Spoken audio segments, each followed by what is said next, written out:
Hola chicos, ¿cómo están? Es un gusto y placer saludarlos el día de hoy. Espero que se encuentren muy bien ustedes y sus familiares a pesar de la situación en la que estamos inmersos como sociedad. Hoy vamos a dar inicio a la segunda clase correspondiente a la materia de Derecho Internacional Privado, ¿verdad? La primera clase, para hacer un poquito de memoria, estuvimos platicando acerca de qué era el derecho internacional privado, platicamos el porqué de la importancia del derecho internacional privado, también estuvimos hablando y recordando antecedentes del derecho, hablamos de las fuentes del derecho internacional privado y el último temita que tocamos fueron las fuentes formales del derecho internacional privado, es decir, de dónde viene el derecho internacional privado, el origen. Y hablamos que las fuentes formales del derecho internacional privado son dos. Las fuentes nacionales y las fuentes internacionales. En las fuentes nacionales yo les platiqué que eran las leyes internas de cada país para resolver controversias internacionales, y en las fuentes internacionales hablamos que estaban inmersos los tratados internacionales. Hoy vamos a hablar un poquito de qué son los tratados internacionales.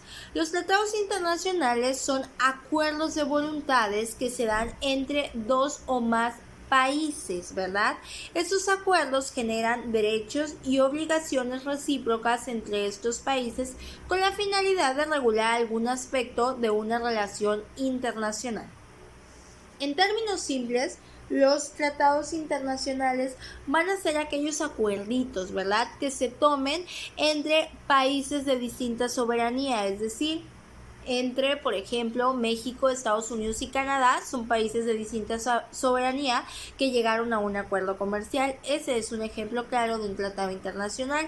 En ese acuerdo de voluntades hubo o hay derechos y deberes recíprocos, es decir, derechos y deberes que cada una de las naciones parte deben de cumplir. ¿Cuál es la finalidad de un tratado internacional? Pues son regular las relaciones que van a existir entre esos países con la finalidad de hacerlas legales, hacerlas respetuosas y hacerlas de una manera igualitaria, ¿verdad?, dependiendo de lo que se firma en el tratado internacional.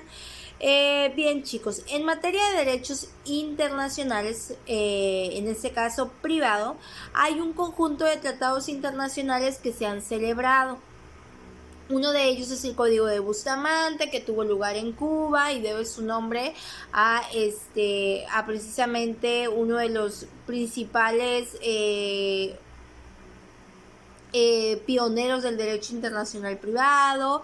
Esta es la Conferencia Panamericana. Bueno, hay un montón de tratados internacionales en materia de derecho internacional privado que regulan actividades comerciales, regulan elementos formales o elementos solemnes en la celebración de un tratado. Sin embargo, no voy a ahondar mucho en este tema porque de eso se va a tratar su tarea, ¿sale? Bien chicos, en México, los tratados internacionales, o México también es una nación que forma parte de tratados internacionales. Hay muchos tratados internacionales de los que México es un país parte. Por lo tanto, para que estos tratados internacionales sean válidos y formen parte de las normas que debemos respetar en nuestra nación, es necesario que la regulación de este derecho internacional y de los tratados internacionales esté contemplada por las normas que nos rigen como mexicanos. Una de las normas que nos rige como mexicanos y que de hecho es llamada la Ley Fundamental de todos los mexicanos, también se le conoce como Carta Magna o Ley Suprema de todos los mexicanos, es la Constitución Política de los Estados Unidos Mexicanos. Esta Constitución fue creada en el 5 de febrero de 1917, es una de las constituciones más famosas, sobre todo porque fue la primera constitución en implementar entre sus líneas los derechos humanos, ¿verdad? Por eso es una constitución muy famosa, aunque hoy en día la constitución política dista mucho de la que fue en el 5 de febrero de 1917, pues constituye la norma suprema de los mexicanos. La Constitución establece cuál es el tratamiento que se le da en nuestro sistema jurídico a los tratados internacionales. Para que lo podamos estudiar, les voy a pedir que descarguen su Constitución Política de los Estados Unidos Mexicanos y se sitúen en un artículo que es el número 133 constitucional. ¿Sale? Este artículo, el artículo 133 constitucional, es un artículo importantísimo porque es el principio jurídico de la jerarquía normativa que hay en nuestro país, es decir, de la organización normativa en cuanto a la validez de las normas. Una jerarquía es algo que hace referencia a puestos de mayor a menor grado. En este caso, la jerarquía normativa, el artículo fundamento de la jerarquía normativa en nuestro país y que nos habla de los tratados internacionales es el artículo 133 constitucional, ¿ok? Bueno, chicos, a la letra, el artículo 133 constitucional dice: esta Constitución, las leyes del Congreso de la Unión y todos, ojo por ahí, todos los tratados que estén de acuerdo con la misma, con la Constitución, celebrados y que se celebren por el presidente de la República con aprobación del Senado, serán la ley suprema de todo el país o de toda la Unión. Y continúa diciendo que los jueces de cada entidad federativa se arreglarán a dicha Constitución, es decir, a nuestra Constitución, a las leyes y tratados, a pesar de las disposiciones en contrario que pueda haber en las constituciones o leyes de las entidades federativas. Bien, vamos a desmoronar un poquito ese artículo del que acabamos de platicar, ¿sale, chicos? Miren, corazones, para hablar acerca de este artículo, del artículo 133 constitucional, es importante que empecemos a hablar acerca de la jerarquía normativa en el país. En nuestro país hay un sistema jurídico que nos rige. Ese sistema jurídico tiene grados de vigencia o tiene grados de aplicabilidad. Es decir, hay leyes que son más importantes jerárquicamente que otras.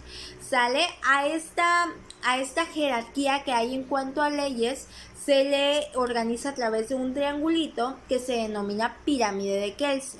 Esta pirámide kelseniana pues trae jerárquicamente cuáles son las leyes válidas o cuál es la organización jerárquica de las leyes vigentes en el país. Vamos a hablar un poquito de esta pirámide. En la cúspide, es decir, la norma que según la pirámide kelseniana es la de mayor jerarquía de nuestro país, es la Constitución Política de los Estados Unidos Mexicanos. Le siguen los tratados internacionales. De ahí nos encontramos ante las leyes federales en el tercer puesto. En el cuarto puesto nos encontramos con los reglamentos, con los decretos. En el quinto grado nos encontramos con los reglamentos, ¿verdad? En el sexto grado nos encontramos con la jurisprudencia y en el último grado con las normas jurídicas individualizadas. Bien, chicos, como se pueden dar cuenta en esta pirámide del Kelsen, en la cúspide se encuentra la Constitución Política. Y dirán, profe, ¿pero por qué en la cúspide se encuentra la Constitución si el artículo 133 nos está diciendo que la Constitución, las leyes federales que emanen del Congreso de la Unión y los tratados internacionales son la ley suprema del país, es decir, tienen igualdad de condiciones? Sí, chicos. La Constitución nos habla precisamente de que el artículo 133 nos dice que la Constitución, las leyes y los tratados internacionales que sean celebrados por el presidente con aprobación del Senado son la ley suprema de toda la Unión. Pero la Constitución, en el principio de interpretación que refiere a las leyes, se está refiriendo en cuanto a la condición que están guardando las leyes. Es decir, en cuanto a la aplicabilidad de la norma jurídica y no en cuanto a jerarquía, porque jerárquicamente no hay norma de mayor validez que la Constitución Política de los Estados Unidos Mexicanos, de tal manera que la Constitución nos está señalando en cuanto a la aplicabilidad. Sin embargo, en cuanto a jerarquía, no hay mayor ley con mayor jerarquía que la Constitución Política de los Estados Unidos Mexicanos, ¿verdad? Bueno, ahora que ya establecimos la jerarquía normativa que ocupan los tratados internacionales en cuestión de la jerarquía normativa que hay en nuestro país, es importante platicar de los requisitos de un tratado internacional. Los tratados internacionales tienen 3 requisitos. El primero de ellos es que constituye derechos y obligaciones. 2. Está dirigido a entes de subjetividad internacional. Y la 3, el tercer requisito, es que su marco normativo es el derecho internacional. De tal manera que los tratados internacionales están regidos por el derecho internacional. 2. Crean derechos y obligaciones entre los países que forman parte de un tratado internacional y va dirigido a entes de sociedad internacional, es decir, estados, organismos internacionales. Antes de continuar con este tema, yo les quisiera precisar cómo se celebran los tratados internacionales para que tengan un poquito de visión clara. Los tratados internacionales son internacionales porque albergan entre sus líneas pues a países de distinta soberanía. Eso ya lo habíamos platicado. De tal manera que un tratado internacional se celebra entre varios países. No puede formar parte de un tratado internacional solamente un país porque no sería tratado. Entonces es importante que lo formen de 2 a más países de distinta soberanía. Un tratado internacional va a ser solamente obligatorio para aquellos países que lo firmaron y lo ratificaron, de tal manera que no es obligatorio para todo el mundo un tratado internacional, solamente es obligatorio para los países que forman parte de ese tratado a través de su firma y su ratificación. Más tarde vamos a platicar cómo se celebran los tratados internacionales en México y les voy a dar un ejemplito de ello. Bien, ahora que ya hablamos de la jerarquía normativa, nos vamos a ir a otro punto importantísimo que regula al derecho internacional privado. Otro de los artículos que regula el derecho internacional en nuestro país es el artículo 73, ¿sale? Nos vamos a situar en el artículo 73, fracción 10. Este artículo también se encuentra en la Constitución Política de los Estados Unidos Mexicanos. Artículo 73, fracción 16, perdón, no 10, 16. Artículo 73, fracción 16. Esta fracción habla acerca de las facultades que tiene el Congreso de la Unión, es decir, qué cosas les es permitido hacer o se encuentra dentro de sus competencias hacer al Congreso de la Unión. El Congreso de la Unión en el país está formada por la Cámara de Diputados y Senadores, que son los entes que se encargan de crear leyes en nuestro país. Ellos crean las leyes que tenemos que obedecer. Bueno, el artículo 73, les decía, habla de las facultades que tiene el Congreso de la Unión. Una de esas facultades es dictar leyes, lo que les decía, hacer leyes sobre nacionalidad, condición jurídica de los extranjeros, ciudadanía, naturalización, colonización, emigración, inmigración y salubridad general de la República, ¿verdad? Es decir, una de las facultades que tiene el Congreso de la Unión pues es dictar, emitir leyes en cuanto a regular la nacionalidad, cuándo vamos a ser nacionales del país mexicano, cuáles van a ser las condiciones jurídicas que puede tener un extranjero, cuándo somos ciudadanos, la naturalización, que es una figura a través del cual se puede ser nacional del país, fenómenos como emigrar o inmigrar y concepto de salubridad general, que es salud pública. Eso no nos interesa tanto, nos vamos a quedar con las cosas de derecho internacional, que son nacionalidad, condición de extranjeros,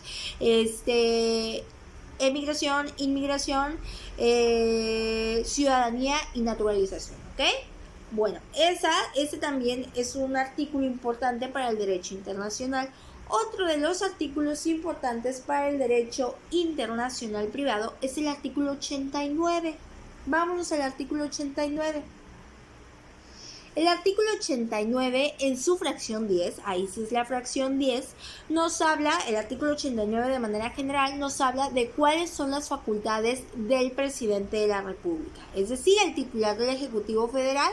En este caso, nuestro presidente de la República es Andrés Manuel López Obrador. Este artículo nos dice qué cosas puede hacer y está dentro de su competencia realizar a Andrés Manuel López Obrador. En la fracción 10 nos dice que entre sus facultades se encuentra la de dirigir la política exterior del país. ¿Y qué es la política exterior? Pues toda esta relación que vamos a tener con la sociedad internacional o con los países que forman